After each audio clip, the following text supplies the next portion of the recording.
매일 하루 3번 빠지지 않고 양치를 하는데도 양치할 때마다 피가 나고 잇몸이 붓곤 하는 사람이 있습니다.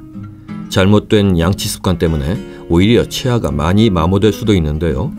하루 3번 칫솔질을 꼼꼼히 해도 충치가 생기는 사람들의 경우 칫솔질 습관뿐만 아니라 치약 칫솔을 잘못 골라서 고생하는 경우가 많습니다. 올바른 치약과 칫솔 고르는 법을 알아둬야 하겠죠. 칫솔은 충치와의 전쟁에서 총에 해당되는 도구입니다. 현대인의 필수 생활용품이자 구강, 건강, 위생에 없어서는 안 될 제품이죠. 특히 칫솔은 치아뿐 아니라 잇몸을 마사지해서 잇몸 질환을 예방하는 데 꼭 필요합니다. 칫솔질을 규칙적으로 하는 데에도 충치나 치주 질환이 자주 생긴다면 지금 쓰고 있는 칫솔을 점검해 봐야 합니다. 칫솔은 큰 것보다는 작은 것을 고르세요. 칫솔을 고를 때 칫솔의 머리는 자신의 어금니 2개 정도의 길이를 고르는 게 적당합니다. 그리고 솔 부분은 단면이 수평이고 탄력도가 어느 정도 있는 제품이 좋습니다. 너무 부드러울 경우 치아가 잘 닦이지 않고 너무 강하면 잇몸에 상처를 내기 쉽죠. 따라서 잇몸이 약한 사람이라면 처음에는 칫솔모가 부드러운 것을 쓰고 잇몸이 나아지면 조금 강한 것을 쓰면 됩니다. 또 칫솔의 털 끝은 뾰족하면 잇몸에 상처를 입을 수 있으므로 가늘고 끝이 둥근 것이 좋습니다.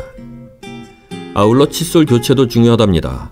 칫솔모가 너무 벌어지거나 닳아있으면 이가 잘 닳기지 않으므로 충치나 잇몸병의 원인이 될 수 있습니다.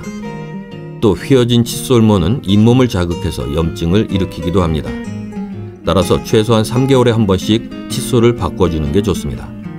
물론 3개월이 지났어도 칫솔 상태가 온전하다면 굳이 서둘러 바꿀 필요는 없겠죠. 칫솔질 습관에 따라서 칫솔의 마모 정도는 다르니까요. 칫솔이 총이라면 그 속에 들어가는 총알은 바로 치약이죠. 현재 우리나라에서 집판 중인 치약은 200여 종이 넘는데요. 그렇다 보니 어떤 것을 골라야 할지 고민입니다.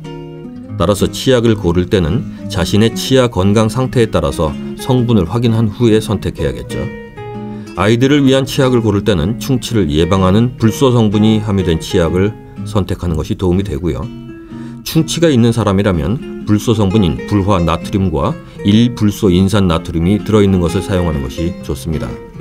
이런 불소 성분 치약은 치아의 내산성을 높여주는 역할을 해서 표면층을 녹이는 과정을 막는답니다.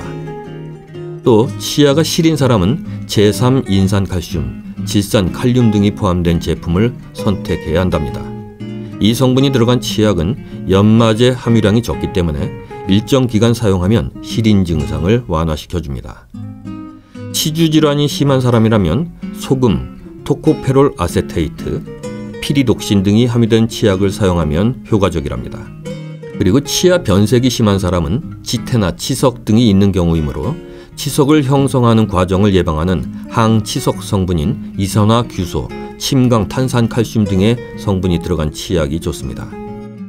한편 치약을 칫솔에 묻힐 때도 조심해야 할 것이 있습니다. 흔히 칫솔을 물에 한번 묻힌 후에 치약은 칫솔모에 살짝 얹히고 곧바로 칫솔질을 시작하는데요. 하지만 이것은 잘못된 방법입니다. 광고에서 이런 식으로 칫솔질을 한다고 해서 올바른 것이 아니죠. 광고 장면은 오로지 깨끗하게 보이게 하기 위해서 연출한 장면이기 때문이니까요. 이렇게 치약을 칫솔모에 얹혀놓고 칫솔질을 하게 되면 칫솔질 초반부터 치약의 계면 활성제 성분이 활성화돼서 너무나 빠른 시간 내에 입안 한가득 거품이 생깁니다. 그래서 아직 30초밖에 칫솔질을 하지 않았음에도 입안에 한가득 물린 치약 거품으로 인해서 마치 깔끔하고 개운하게 칫솔질을 했다는 착각을 일으키기 때문에 서둘러 칫솔질을 마치게 되죠. 결국 부족한 칫솔질로 인해서 치아 건강에 좋지 않은 영향을 끼치게 되는 셈입니다. 따라서 칫솔에 치약을 짤 때에는 칫솔모 안까지 치약이 들어가도록 꾹 눌러 짜야 한답니다. 칫솔에 치약을 묻힌 후에 혀로 칫솔을 꼭꼭 눌러서 치약을 칫솔모 안으로 밀어 넣으면 됩니다. 또한 칫솔에 물을 묻히지 않은 채 바로 이빨 닦기에 들어가야 한답니다. 그래야만 칫솔질을 하면서 3분에서 5분 이상의 충분한 시간이 흘러도 안정되게 치약 성분이 흘러나오기 때문이죠. 네, 오늘은 나에게 딱 맞는 치약 칫솔 고르는 방법, 그리고 칫솔에 치약 짜 넣는 적절한 방법까지 살펴봤습니다.